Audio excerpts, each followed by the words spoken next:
కాళేశ్వరంపై ఫిర్యాదులు 54 విచారణలో అన్ని విషయాలు బయటకు పలువురికి నోటీసులు ఇచ్చిన చంద్రఘోష్ కమిటీ విచారణకు రావాలని నిర్మాణ సంస్థలకు ఆదేశం.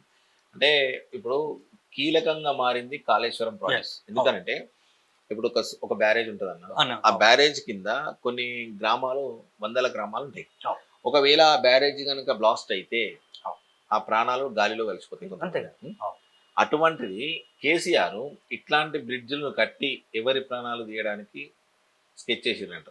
ఇప్పుడు వాస్తవానికి ఇదే మాట్లాడాలి, ఎందుకంటే ఇది రైతు గోస, రైతు కష్టం. ఇది నువ్వు రైతు కష్టాన్ని తీసుకుపోయి 1,00,000 కోట్లు అక్కడ పెట్టి ఇవాళ నువ్వు ప్రజల ప్రాణాలతో, రైతుల ప్రాణాలతో చెలగాట మాట్లాడుతున్నావు. అటువంటిది ఇవాళ నిన్ను తెలంగాణ సమాజం ఏడికి దొక్కాను వాడికి తొక్కేసింది.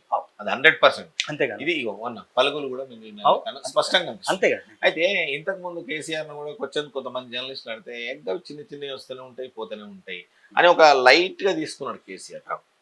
అంటే రైతులంటే ఇంత నిర్లక్ష్యం చాలా. ఆయనకు రైతులన్నా, తెలంగాణ ఉద్యమకారులన్నా, పౌర సమాజం అన్నా, మీడియా అన్నా, ఆయన ఏది చెప్పిందే అది రాయాలా, ఏది ఆయన మాట్లాడిందే వేదం. ఆయనే ఇంజనీర్ అవుతాడు, ఆయననే సైంటిస్ట్ అవుతాడు, ఆయననే కాంట్రాక్టర్ అవుతాడు. గేయకుడు కూడా అయింది కదా, గేయం రచించింది కదా, గేయం వేరేటోళ్ళు రాసింది ఆయన కూడా చెప్పుకుంటాడు. ఎందుకంటే మాటలతో మిస్మరైజ్ చేసి విద్య మాత్రం తెలంగాణ కేసీఆర్కే దక్కుతుంది, ఆయననే చేస్తాడు. అందుకే నేను ఏమంటున్నంటే, మీరు అక్కడ సిరిసిల్ల, వెమ్ల, మన ఇక్కడ సిద్దిపేటలో ఎన్ని సార్ దాదాపు ఒక 2-3 మండలాలు అందులో వెళ్ళిపోయి. వాళ్ళ కింద ఏంటంటే వాళ్ళు మర్కుకు, మాందాల, మల్లన్న సాగర్ సార్. మేము మల్లన్న సాగర్ కు ఉస్మాన్ యూనివర్సిటీ నుంచి మల్లన్న సాగర్ కు వ్యతిరేకంగా కూడా పోయి మేము ఉద్యమించినటువంటి సందర్భాలు ఉన్నాయి. వాళ్ళు ఏంటంటే ఈ తెలంగాణలో ఈ ప్రాజెక్టు పేరు మీద ఈ ప్రాజెక్టు కట్టి డబ్బులు, తెలంగాణ ప్రజల డబ్బులు వృధా ఒకటవుతే ఏదైతే వాళ్ళు నిర్మాణం ఏదైతే ఉందో దాంట్లో లోపాలు ఉన్నాయి ఈరోజు. అందుకే ఈరోజు ఇన్నిసార్లు సెంట్రల్ నుంచి వచ్చి ఇన్నిసార్లు కాళేశ్వరం మీద విచారణ జరుపుతున్నారంటే అందులో అవినీతి ఎంత పాల్పడ్డారు అనేటువంటిది ఈరోజు లెక్కలు ఉన్నాయి కదా. లెక్కలు ఉన్నాయి కాబట్టి తప్పకుండా ప్రజాక్షేత్రంలో న్యాయ వ్యవస్థ ఉంది, మీకు శిక్ష తప్పదు, శిక్షించాల్సిన అవసరం ఉంటుంది. ఏ ప్రభుత్వాలైనా ఇటువంటి తప్పిదాలు చేయకుండా, ఇటువంటి ప్రజల్ని మభ్యపెట్టి మోసం చేయకుండా చూడాల్సిన బాధ్యత న్యాయ వ్యవస్థ పైన ఉంటుంది. అందుకే కదా ఇప్పుడు ఏం లేకపోతే ఇంత చర్చ ఎందుకు జరుగుతుంది సార్? కరెక్ట్. అయితే ఇంకొక విషయము, ఇప్పుడు ఈ కేసీఆర్ ఏంటంటే కాళేశ్వరం కానీ, సుందిల్ల కానీ, అన్నారం కానీ ఇవైతే కట్టిండో వాళ్ళ ఇంజనీర్లను ఒకసారి మనం కదిలించినాము. కదిలిస్తే ఏమన్నారంటే, మేము వద్దని చెప్పినాము ఇక్కడ, అంటే వాళ్ళు లోపటికి మట్టి డెప్త్ తీసి కొన్ని శాంపిల్స్ తీసి వాళ్ళు టెస్ట్ చేస్తారు. ఇక్కడ ఈ బ్రిడ్జ్ పనికి రాదు, ఇక్కడ కట్టకూడదు అని చెప్పేసి కేసీఆర్కు పలుమార్లు మేము సూచించినాము. ఆయన ఏమన్నాడంటే, మీకు సంబంధం లేదు, నేను చెప్తా ఇంజనీరింగ్ ప్లాన్ కట్టూరి అని చెప్పేసి చెప్పిండు. సో అది ఎంతవరకు కరెక్ట్? వాస్తవమే, ఆయన అట్లే చేస్తాడు సార్. కేసీఆర్ గారు ఏంటంటే తనకు నచ్చనటువంటి వ్యక్తులను, తన దగ్గర ఎవరన్నా టాలెంట్ ప్రదర్శించాలనుకున్న వాళ్ళని పక్క పెట్టేస్తాడు. నేను చెప్పినట్టు జరగాల, కానీ నువ్వు ఇంజనీరింగ్ నీకు పట్టా ఉండొచ్చు, నువ్వు పెద్ద ఇంజనీరింగ్ కావచ్చు, కానీ నేనే నీకన్నా పెద్ద ఇంజనీర్ అనే టైప్లో ఆయన బిహేవియర్ ఉంటుంది. అందుకే కదా పాపం వాళ్ళు చెప్పిన మాటలు వినలేదు కాబట్టి ఈ రోజు కుంగింది. మేము అడిగినాం, ఇంజనీర్లు చెప్పినట్టు కూడా సంప్రదించినాము.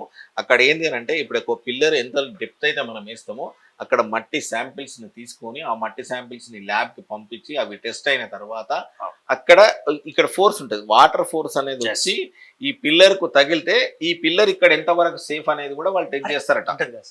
అటువంటి టెస్ట్ చేస్తే ఇక్కడ ఈ పిల్లర్ నిలబడడానికి ఆస్కారం లేదు అని క్లారిటీ వచ్చింది. క్లారిటీ వచ్చినాక కూడా నువ్వు ఆ పని చేయడం అనేది పొరపాటు కాదు అన్న. నూతన టెక్నాలజీతో సముద్రాలల్లా పిల్లర్ చేస్తున్నావు.